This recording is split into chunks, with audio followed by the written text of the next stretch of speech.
ज़िंदगी के सवाल कभी सिंपल नहीं होते और उनके जवाब तो और भी मुश्किल होते हैं।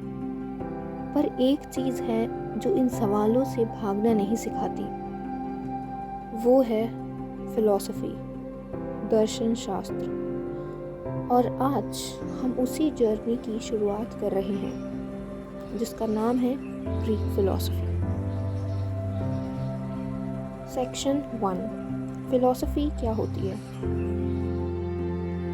तो सबसे पहले एक सवाल, फिलॉसफी आखिर होती क्या है। ग्रीक वर्ड फिलोसोफिया से बना है, जिसका मतलब होता है लव फॉर विजडम, यानी ज्ञान से प्रेम।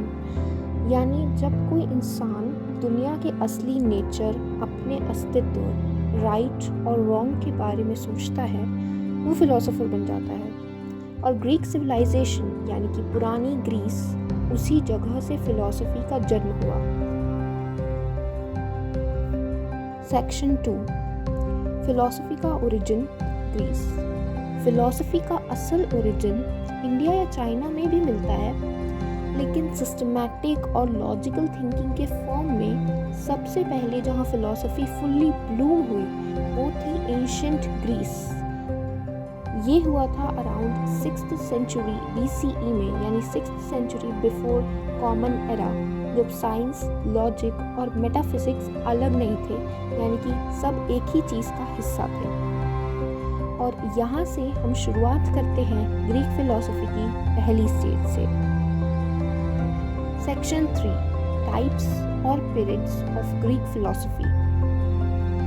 ग्रीक फिलॉसफी 3 मेजर पीरियड्स में डिवाइड होती है। पहली है प्री सोक्रेटिक पीरियड। तो ये वह फिलोसोफर्स थे जो सोक्रेट्स से पहले आए थे। इन्होंने नेचर, कॉस्मोस और एग्जिस्टेंस के बेसिक क्वेश्चंस पूछे, जैसे कि यूनिवर्स किस चीज़ से बना है, क्या सब कुछ चेंज होता रहता है या कुछ परमानेंट भी है। ऐसे थिंकर्स थे। तो इनमें से जो मेजर थिंकर्स थे वो थे थेल्स, हेराक्लिटस एंड पार्मेनिडेस। सो जो थेल्स थे, जिन्होंने बोला कि सब कुछ पानी से बना है। हेराक्लिटस जो थे, उन्होंने कहा कि एवरीथिंग चेंजेस, यानी सब कुछ बदल रहा है, सब कुछ बदलता है।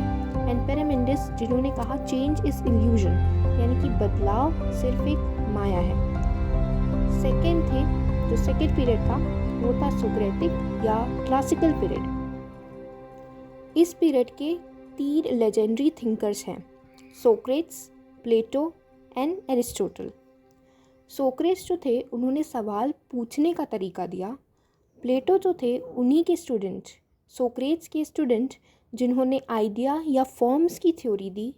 एंड लास्टली एरिस्टोटल, जो कि प्लेटो के स्टूडेंट थे, जिन्होंने ऑलमोस्ट हर सब्जेक्ट पे लिखा, चाहे वो लॉजिक्स हो, एथिक्स हो, पॉलिटिक्स हो या साइंस हो। ये पीरियड मेनली फोकस करता है ethics, human soul, knowledge of nature और एक आइडियल सोसाइटी क्या होती है। And lastly the third period, Hellenistic period. So ये पीरियड सोक्रेट्स के बाद का है, जब अलेक्जेंडर द ग्रेट का रूल था। लोग फिलोसॉफिकल स्कूल्स में बट गए थे, जैसे कि स्टोइसिज्म, एपिक्यूरियनिज्म एंड स्केप्टिज्म। जो स्टोइसिज्म जहाँ इमोशन को कंट्रोल करके रीज़न से जीना सिखाया गया। एपिक्यूरियनिज्म, जहाँ हैप्पीनेस को दुख से दूर रह के ढूंढने की कोशिश की गई। एंड स्केप्टिज्म, जहाँ सब कुछ डाउट करना सिखाया गया। ग्रीक फिलॉसफी का इम्पैक्ट। ग्रीक फिलॉसफी ने दुनिया के ऑलमोस्ट हर थॉट सिस्टम को इन्फ्लुएंस किया है। Science, politics, Christianity, modern and western thought और इवन ईस्टर्न इंटरप्रिटेशंस भी। W.T. स्टेस कहते हैं कि ग्रीक फिलोसोफर्स सिर्फ थिंकर्स नहीं थे, वो सीकर्स थे, वो ट्रूथ के लवर थे। और ये ही एक ट्रू फिलोसोफर का काम होता है, सोचना, डाउट करना और सीखना। ग्रीक फिलोसफी सिर्फ एक सब्जेक्ट नहीं है, ये एक जर्नी है, एक जर्नी जो हमें अंधेरों से रोशनी की तरफ ले जाती है। अगर आपको भी लगता है कि ज़िंदगी के सवालों का कोई मीनिंग हो सकता है, तो लोगोस लेंस में आपका स्वागत है। यहाँ हम मिल के सोचेंगे, समझेंगे और शायद थोड़ा सा बदलेंगे भी। सब्सक्राइब कीजिए और इस इंटेलेक्चुअल जर्नी का हिस्सा बनिए। See you in the next episode, जहाँ हम सोक्रेट्स के सवालों से मिलेंगे। खुद से एक सवाल पूछिए, क्या आप जानते हैं कि आप कुछ नहीं जानते?